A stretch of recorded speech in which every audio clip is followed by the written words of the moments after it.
So in this section of Unit 4, we're looking at the context of the coming of Christ, and particularly within the issues of the religious developments in the Jewish communities in Judea.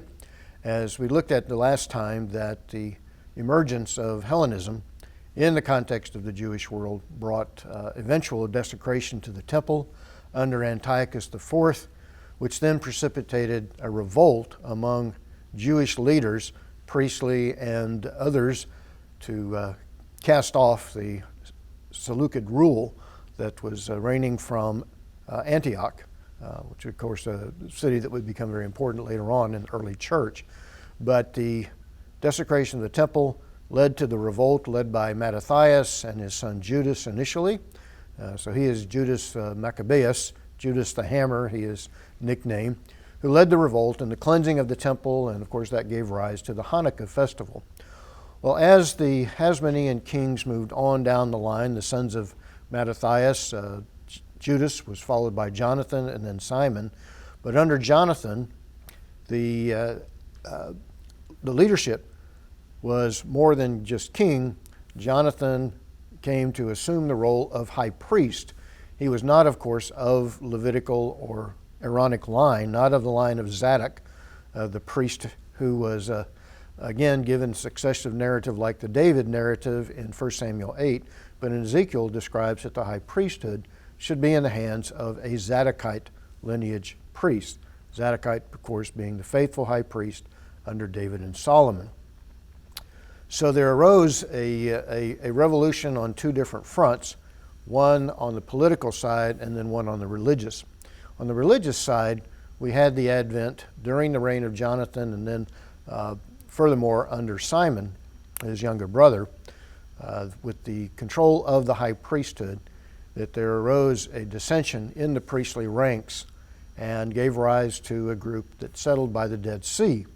Somewhere in the mid-2nd century BC, a movement that, at least in terms of their internal documents in the Dead Sea Scrolls, this Essene, or at least we call them Essenic, religious separatists who moved from Jerusalem, settled by the Dead Sea on the northwest corner on a little marly hillock overlooking the northwest corner of the Dead Sea.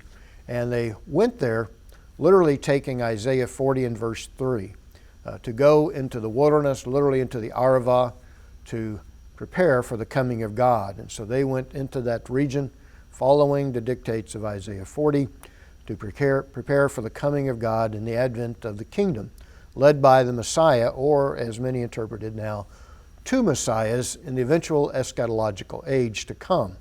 But they were there as a people separated from Jerusalem, and what they had felt was an illegitimate claim to the priesthood in Jerusalem under Jonathan and Simon, and that, of course, followed in the successive Hasmonean kings, John Hyrcanus, Alexander Jannaeus, and so forth.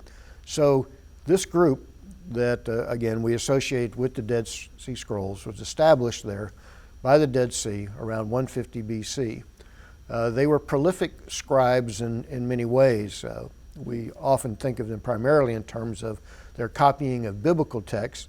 And again, the great discoveries that happened in 1946-47 winter by some Bedouin boys wandering around the caves along the shores of the Dead Sea, found this cave that contained a number of storage jars of the Hellenistic type that were containing scrolls that had been wrapped up, stored in those jars, but before that wrapped in cloth that was soaked in balsam oil. And so they were protected. So this is what we call Cave 1, the great Isaiah scroll, the nearly complete Isaiah, a second copy of Isaiah, and a number of other documents were found in Cave 1 over the next several years, as the site that was simply known in the Arabic as Khirbet Qumran was excavated in the years of 1951 through 1956 under the leadership of Roland DeVoe. And so a particular PowerPoint that you'll be looking at looks at the history of the discovery and the content of the scrolls and their role for helping us understand the context of the Jewish world of the 2nd century BC on through the 1st century AD. This particular group, located about 8 miles south of Jericho, continued in existence until about 68 AD, when it was apparently destroyed, their community site, by the Romans under Vespasian around 68 AD. So we have as a result the scrolls that were found over the years of the excavation and before, and even more recently some material has been found in other caves. We primarily think of the Dead Sea Scrolls in terms of those found in the 11 caves in the vicinity of Khirbet Qumran, which is, by the way, the Arabic name for the site. Khirbet Qumran means the ruins of the moon. So perhaps the Qumran term in Arabic, they thought it looked like a moonscape.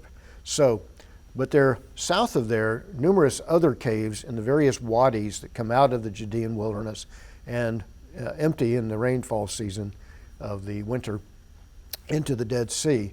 And so Nahal Hever, Muraba'at, and others contain scroll containing caves, as well as down south at Masada. At Masada we have a number of scrolls that were found biblical and extra-biblical texts. So at Qumran, biblical scrolls, biblical commentaries, apocryphal and pseudepigraphal books, that is books that, for example, Enoch, the book of Jubilees, the testaments of the patriarchs, and many other documents, many of which were composed by the Qumran sectarians themselves. And so they were prolific scribes and hymn writers and lived there in preparation for the coming of God. The sad story in the end, of course, is that the community still was existing there during the ministry of Jesus, and we have no record of contact between Jesus and the Qumran sectarians, who were looking for Messiah, but didn't recognize Jesus as the true Messiah.